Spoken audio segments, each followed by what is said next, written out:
Hi, I'm Pittsburgh Matt, and I'm an alcoholic. Uh, Today's our fourth part of the chapter to We Agnostics in the Big Book of Alcoholics Anonymous.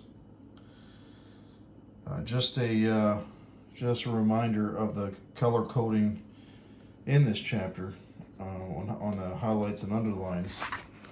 We're going to refer back to our table of contents per se. Yellow highlight is physical craving. Orange highlight is the mental obsession. Green highlight is helping others. Underline in blue is definitions and synonyms. Highlighted in blue is prayers. The promises are highlighted in pink. Questions are underlined in green. Must, had tos, and then are all in are circled and have recovered as in red. The only thing in We Agnostics that's going to be covered under this is the definitions, the promises, the questions, and one of the circles. There's no prayers per se. They talk about how to pray, but no actual prayers in quotations. And the mental and the physical craving. This chapter is a spiritual chapter. Doesn't cover the mental obsession or the physical craving. The physical craving doesn't come until after you drink the first drink, and the mental obsession exists, but we're dealing with a spiritual malady. So we're going to turn to page 55.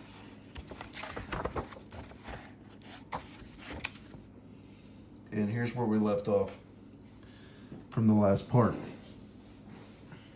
So, last sentence of the page 54 is, neither is reason, as most of us use it, entirely dependable, though it emanate from our best minds. Here's a question. What about people who prove that man could never fly?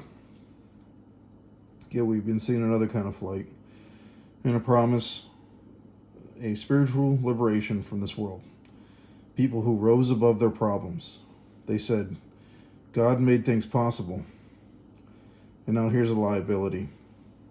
We throw up our doubts. We only smiled. And then a promise. We had seen spiritual release. So we've seen it with our own eyes, but then instantly the liability of denial kicks in. But we like to tell ourselves it wasn't true. So it's just a denial that's a liability. We resort to earthly ideas instead of the possibilities of a higher power at work. So here's where I was talking about in part 3, where it changed my point of view on prayer. I'm just going to read it and then we're going to go over it. Actually, we were fooling ourselves, for deep down in every man, woman, and child is the fundamental idea of God. It may be obscured by calamity, by pomp, by worship of other things, but in some form or other, it is there. For faith in a power greater than ourselves, and miraculous demonstrations of that power in human lives are facts as old as man himself. We finally saw that a faith in some kind of God was part of our makeup, just as much as the feeling we have for a friend.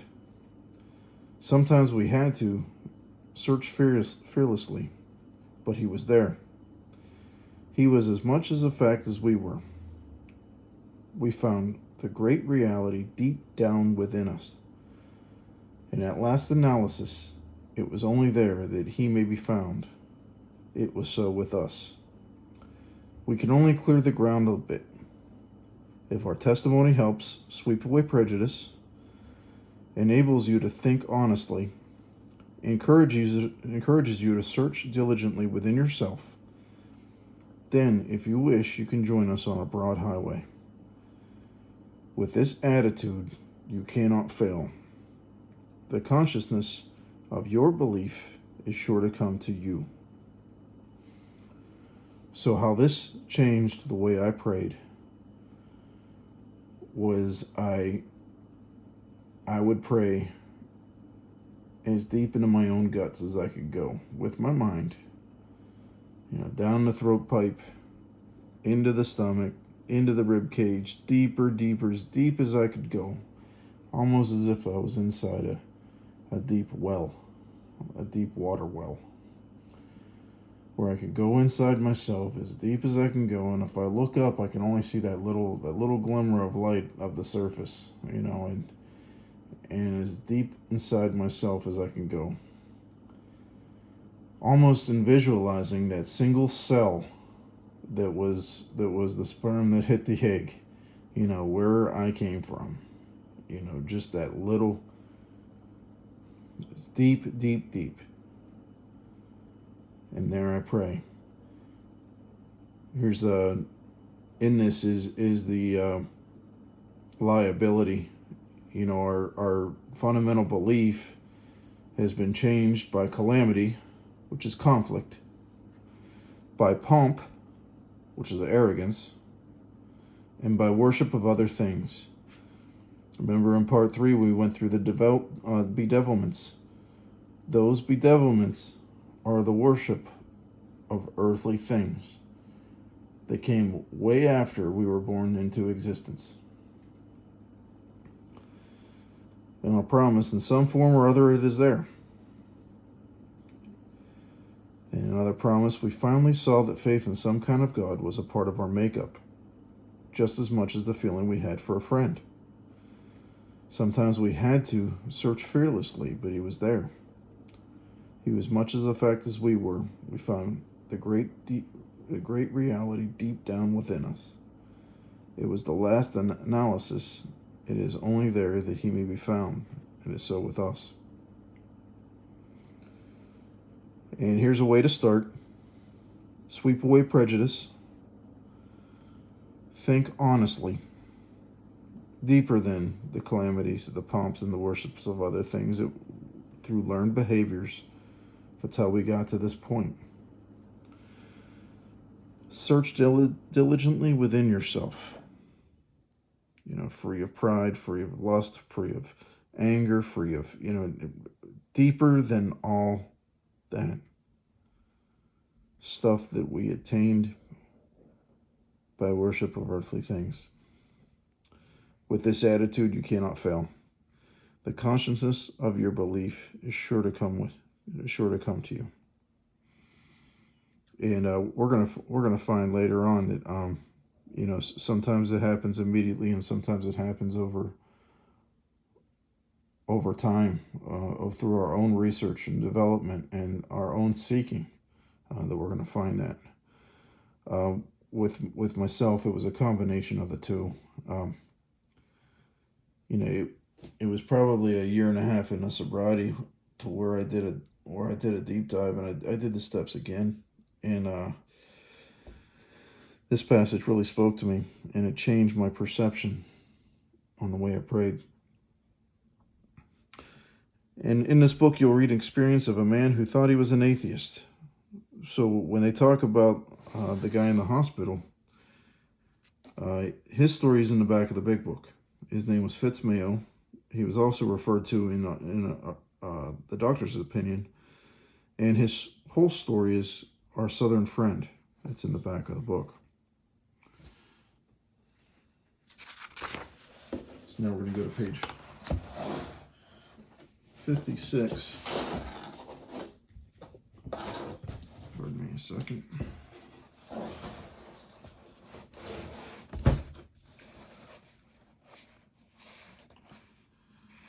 So on this page here, he talks about Fitzmayo and how he was the minister's son, and he had all these prejudices. And when they went to talk to him in the hospital, here's a claim that it's a total liability that all of us have gone through and still go through. If there is a God, he certainly hasn't done anything for me. That type of thinking is a total liability when it comes to the seeking of the truth of who we are and where we come from and where we could go. And then a question: is it possible that all the religious people I have known were wrong? So now we're asking questions instead of using our past biases and prejudices to make acute judgments. Now he's actually asking himself with an open mind, how could this be?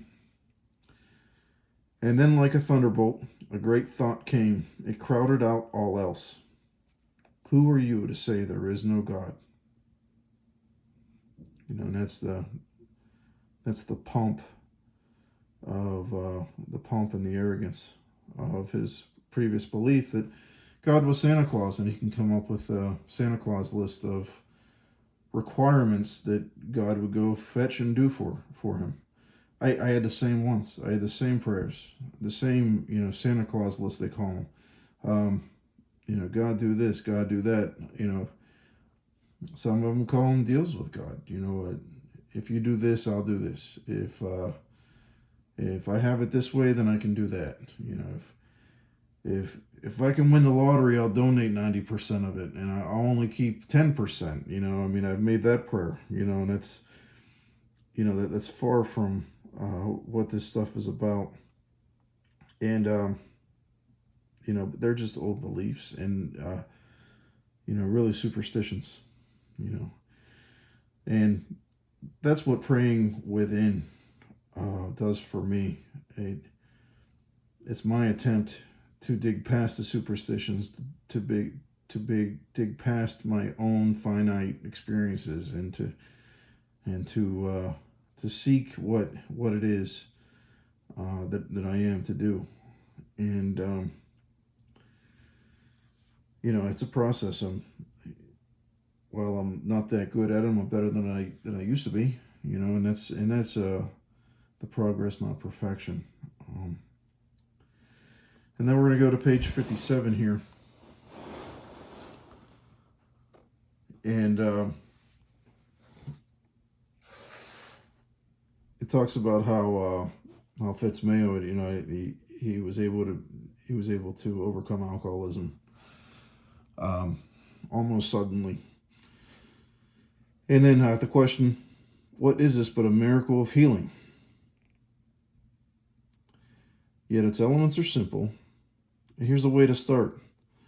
Circumstances made him willing to believe. In Alcoholics Anonymous, we call it the gift of desperation. Our desperation almost burns out our closed-mindedness and our egos to, Bill Wilson calls it, the alcohol, the boomerang that returned on him and cut him to ribbons. And with that, he humbly offered himself to his Maker. Then he knew. And even so has God restored us all to our right minds. To this man, the revelation was sudden. That was a spiritual experience. Some of us grow into it more slowly. A spiritual awakening of the educational variety. In one of my videos, I refer to the spiritual experience as a bonus check.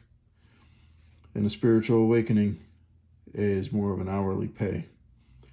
And another thing too with this, just because you have an spiritual experience doesn't mean you stop working on the spiritual awakening. It's bonus checks are nice, but they don't pay the bills at the end of the day. It's the spiritual awakening is the work. But here's a promise: he has come to all who have honestly sought him. And then here's an underline in orange, a way to start. When we drew near to him, he disclosed himself to us. And that's the end of We Agnostics. The next chapter is how it works. And I hope the purpose of splitting up these thoughts in We Agnostics is really to separate the liabilities from the assets. And with just to just read this chapter, it's kind of an injustice. There's a lot in here, and a lot of things that are just separated by punctuation. And it's something I continue to grow in. It's something I still keep an open mind. You know, I hear a lot of arguments on why this chapter is called We Agnostics. And essentially, we're all agnostic. We don't know. We're not God. We didn't create this universe. Something, a power greater than ourselves did. So at the end of the day, while we are agnostics, it's our job to continue to seek and to not put that ceiling on our belief on who created this world we live in, but to grow in it the way we're supposed to and the way we're meant to. And just like we covered in the story in the back in a tightrope, you know, it's the guy kept referring back to this chapter, and it appeared as if it was written differently when the words didn't change, but we did. And you know, as we continue to grow, these words are the definitions of them are going to be deeper. They're not going to change. The words themselves aren't going to change, but our experience with them will be. And I want to thank you for your time and your patience going through this chapter, because it's a lot, and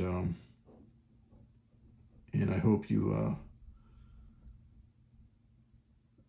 go about your seeking and searching with the most diligence you can, and I hope you get the most out of it. And the prize is the journey.